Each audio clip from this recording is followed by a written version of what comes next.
हर हर महादेव। हमारे चैनल पे आप सभी का स्वागत। बट सावित्री के दिन ब्रह्मा जी के मुख से प्रकट हुआ है।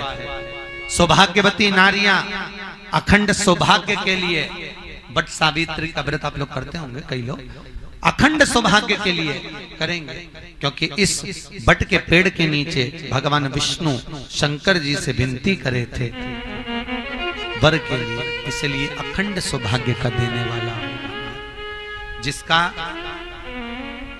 प्रॉपर्टी का झगड़ा चल रहा हो, अदालत में कोई केस चल रहा हो, किसी भी चीज का केस, अदालत में अगर किसी भी चीज की अगर केस चल रहा है तो बड़ के पत्ते के ऊपर बालू मिट्टी का शिवलिंग बना, बालू रेत का, बड़ के पेड़ के नीचे ही उसकी पूजन करें, उस पे 3 चम्मच दही चढ़ा दें, अपनी मनोकामना कर कर दही चढ़ाकर उस दही को चम्मच में वापस लेकर आ जाए, शंकर जी की पूजन कर कर उसको विसर्जन करें। वो दही जो लेकर आए, जब अदालत कार्रवाई हो और आप केस के लिए अदालत में जाएं, उसको चंदन में मिलाकर तिलक कर कर जाइए, आपका काम विजय प्राप्त होगी, काम फतेह हो जाएगा। बटकेश्वर महादेव का स्मरण करने से कार्य की सिद्धि होती है। जिस बच्चे का एग्जाम में पास नहीं हो रहा हो, अच्छे नंबर नहीं आ रहे हो, वो भी इस दही का तिलक लगाकर जा सकता। बटकेश्वर ऐसे भगवान शिव विराजमान हैं। 16 श्रृंगार में नारी के हाथ की चूड़ी का कलर अलग हो सकता है, चूड़ी की डिजाइन अलग हो सकती है, चूड़ी अलग हो सकती है, चूड़ी महंगी सस्ती हो सकती है, मंगलसूत्र की कीमत ऊंची नीची हो सकती है, पांव की बिछुड़ी की कीमत ऊंची नीची हो सकती है, कान के कुंडल की कीमत ऊंची नीची हो सकती है। तुम्हारे शरीर पर जितने जितने 16 श्रृंगार हैं उसकी कीमत ऊंची नीची हो सकती है। केवल मंगलसूत्र की डिजाइन बदल सकती है, नाक की लौंग की डिजाइन बदल सकती है, कान के बुंदे की डिजाइन बदल सकती है, हाथ की चूड़ी की डिजाइन बदल सकती है, पांव की पायल की डिजाइन बदल सकती है। केवल नारी के 16 श्रृंगार में एक श्रृंगार ऐसा है जिसकी कीमत जो पहले थी वही कीमत आज तक है और उसकी डिजाइन आज तक नहीं बदली। वो मांग का सिंदूर है, एक जैसी डिजाइन है और एक जैसी कीमत है। सारे श्रृंगार की कीमत अलग, पर मांग में जो सिंदूर डाला जाता है वो एक कीमत का होता है, एक डिजाइन का होता है और एक जैसा होता है, और वो सबसे भारी होता है। सावित्री यमराज से कह रही है मेरे पति को छोड़ दो। यमराज कह रहा है सावित्री तेरा पति मर चुका है, मांग के सिंदूर को पोंछ दे। सावित्री कहती है पूरा श्रृंगार उतार दूंगी पर मांग का सिंदूर नहीं पूछने दूंगी। तब यमराज ने कहा जब तक तू मेरे मांग का, अपनी मांग का सिंदूर नहीं उतारती तब तक तू मेरे पास नहीं आ सकती। भगवान यमराज से सावित्री ने कह दिया मैं भी तुझे वचन देती हूं यमराज, मेरी मांग में जब तक सिंदूर है, जैसे सीता ने लाइन, लक्ष्मण जी ने लाइन खींच दी थी और सीता पार नहीं जा सकती थी, मैं भी तुझे वचन देती हूं जब तक नारी की मांग में सिंदूर है तब तक तू उसके पति को उसके सामने लेकर नहीं जा सकता, यह भी मैं तुझे कह देती हूं। यमराज भैंसे पर सवार होकर सत्यवान को लेकर जा रहा था, सावित्री से वचन पर वचन चल रहे थे, बड़ के पेड़ के नीचे छोड़कर आए। क्या चाहिए तुझको, क्या चाहिए तुझको, क्या दूं मैं तुझको, कुछ मांग ले मुझसे। सावित्री कहती है क्या दोगे आप, मेरे पति के प्राण दे दो बस वापिस, और कुछ नहीं चाहिए। यमराज यमलोक में प्रवेश करने लगा, मांग के सिंदूर में से थोड़ा सा सिंदूर सावित्री ने केवल हाथ में लेकर अपनी बिंदी पर जो लगाया, सत्यवान को लेकर यमराज अंदर नहीं जा पाया, बाहर खड़े होकर कहता है मांग ले, मैं तुझे एक वचन नहीं, तू बोले तो मैं 2 वचन दे देता हूं, तू बोले तो मैं 3 वचन दे देता हूं, तू मांग क्या चाहिए। तब सावित्री ने कहा देना चाहते हो, हाँ। अब यमराज को लगा कि लालच में पड़ गई सावित्री, तब कहा पहला वचन दीजिए, मेरे अंधे सास ससुर के नेत्र वापिस आ जाएं। यमराज ने कहा तथास्तु। दूसरा वचन दीजिए, मेरे सास ससुर अपने पोता पोती का मुख देखें। यमराज ने कह दिया तथास्तु।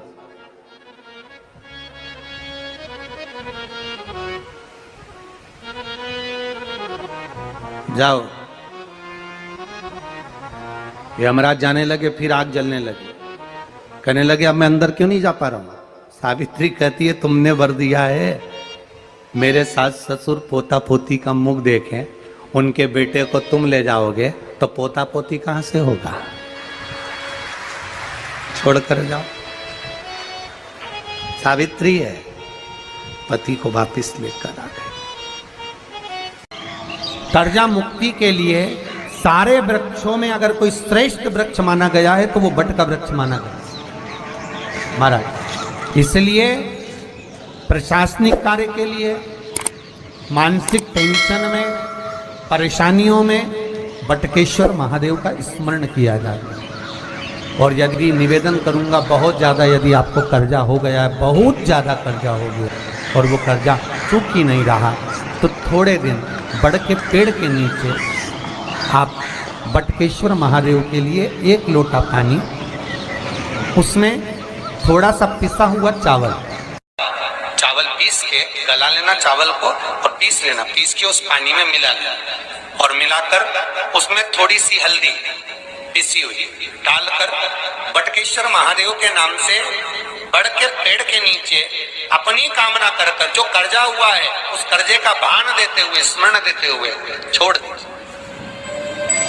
महाराज 2 या 3 सोमवार एक ही जगह पर करना। 3 सोमवार बाद वहीं से बड़ के पेड़ की थोड़ी सी जड़ उठा लाना और उस जड़ को कोई धागे में बांधकर या तो अपने गले में डाल लो या अपनी जेब में पटक लो, उसको थोड़े दिन पटक कर रखना, लगभग 2 से 3 महीना पटक कर रखो। वो जड़ जैसे बड़का पेड़ विस्तार होता है, पानी गिरे ना गिरे, जल वृष्टि हो ना हो, गर्मी पड़े ना पड़े, उसको कोई फर्क नहीं पड़ता। बड़का वृक्ष आप रूप फैलता जाता, उसकी जड़ें अपने आप प्रबल होती है। उसी तरह ये बटकेश्वर महादेव कहीं से भी अगर जड़ आपके पास में रखी है 1 महीना, 2 महीना, 3 महीना तक, तो ये जड़ अपने आप लक्ष्मी को पकड़कर खींच कर लाती है और कर्जे से मुक्त कर देती है। बटकेश्वर महादेव। पत्नी को कभी हल्का मत समझना। सावित्री का पति शांत हो गया था, मर गया था। बड़ के पेड़ के नीचे यमराज उसको लेने के लिए आ गए और सावित्री को छोड़कर यम उसके पति के प्राण लेकर जाने लगा। सावित्री मैया अपने सात्वित्व के बल से, सावित्री मैया अपने सात्वित्व पतिव्रता परमेश्वर के बल से यमराज के पीछे पीछे जाने लगी। यमराज आगे, सावित्री पीछे, यमराज आगे, सावित्री पीछे। यमराज ने पलट कर देखा तो पीछे सावित्री आ रही थी। सावित्री से पूछा तू मेरे पीछे क्यों आ रही है? मेरे पति सत्यवान को तुम लेकर जा रहे हो, मेरे पति को छोड़ो। यमराज ने कहा इसका अंतिम क्षण है, मर चुका है, जाओ नीचे उसके शरीर का अंतिम संस्कार करो, नहीं तो कोई जानवर खा जाएगा। सावित्री बोली मैं जाने वाली नहीं हूं, मेरे पति को छोड़ो। यमराज कहते हैं हम जिसको पकड़ लेते हैं उसको छोड़ते नहीं है। यमराज लेकर जाने लगे, सावित्री और पीछे चली, सामने यमलोक था, अंदर सावित्री जाने लगी तो यमराज ने रोक दिया, रोक, कहां जा रही है तू, अंदर क्यों प्रवेश कर रही है, मेरे पति सत्यवान को छोड़ दो। यमराज प्रसन्न होकर बोले सावित्री आज मैं प्रसन्न हो गया तुझ पर, क्योंकि तू मेरे दरवाजे तक आई है, मांग तुझे क्या चाहिए। सावित्री कहती है मुझे 2 वर दे दो, मुझे 2 वर दे दो। अब तो यमराज प्रसन्न हो गया, ये अपने पति को भूल गई, इसने अपने पति को छोड़ दिया। ये अपने पति को भूल गई, इसने अपने पति को छोड़ दिया।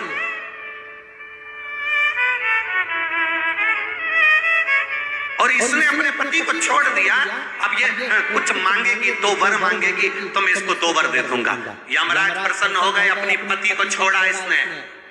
यमराज ने कहा अपने पति को छोड़कर जो तू 2 मांगेगी मैं दे दूंगा, बस पति मत मांग। तो सावित्री ने कह दिया नहीं मांगूंगी पति। ठीक है, मांगो।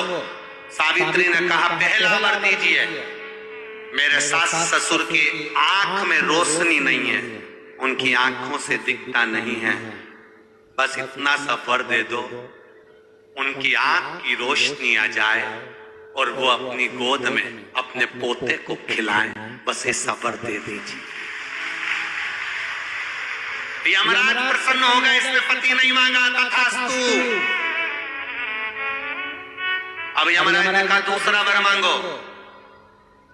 सावित्री बोली दूसरा वर दे दीजिए, मेरे सास ससुर आज तक कोई तीर्थ करने नहीं गए, मेरे सास ससुर का जो बेटा है वो उनको तीर्थ कराए, बस ये व्रत दे दो। यमराज ने कहा इसने अपने पति को नहीं मांगा, तथास्तु। अब यमराज ने कहा जा सावित्री के कहां जाऊं, आपने कहा था मेरे सास ससुर जब आंखों से रोशनी पाए अपने पोते को खिलाएं, पति तुम ले जाओगे तो पोता आएगा कहां से? पति तुम ले जाओगे, पोता कहां से आएगा? और यदि मेरे सास ससुर के बेटे उसको तीर्थ कराएं तो मेरा पति अगर तुम ले जाओगे तो उनका बेटा ही तो है, तीर्थ कराएगा कौन? यमराज प्रसन्न हो गया, उसने उस सत्यवान को वापिस लौटा दिया। वो सत्यवान सावित्री। तो जितने भी यहाँ पर मेरे जीजा होन बैठे हैं और जितने आस्था चैनल पर कथा सुन रहे हैं, जितने मोबाइल पर कथा सुन रहे हैं, तुम अपनी पत्नी को कभी हल्के में मत लेना, बिल्कुल हल्के में मत लेना। तुमसे ज्यादा बल व्रत का, उपास का, भजन का ज्यादा बल, तुमसे ज्यादा बल इनके पास रहता है। तुम सोचो कि बोल रहे हो कि मैं मंदिर में हूं, उसको बिना घंटी के घंटी बजती है दिमाग, वो तुरंत पहचान जाता है, तुरंत। अपने पति को धर्म पत्नी अच्छे से जानती है कि ये झूठ बोल रहा है, ये गलत बोल रहा है, तो भी वो उसको स्वीकार करती है। उसी तरह परमात्मा को मालूम है कि ये झूठ बोल रहा है, उसके बाद भी वो स्वीकार कर कर यहाँ तक बुला रहा है, ये उसको मालूम है। हर हर महादेव। हमारे चैनल पे आप सभी का स्वागत।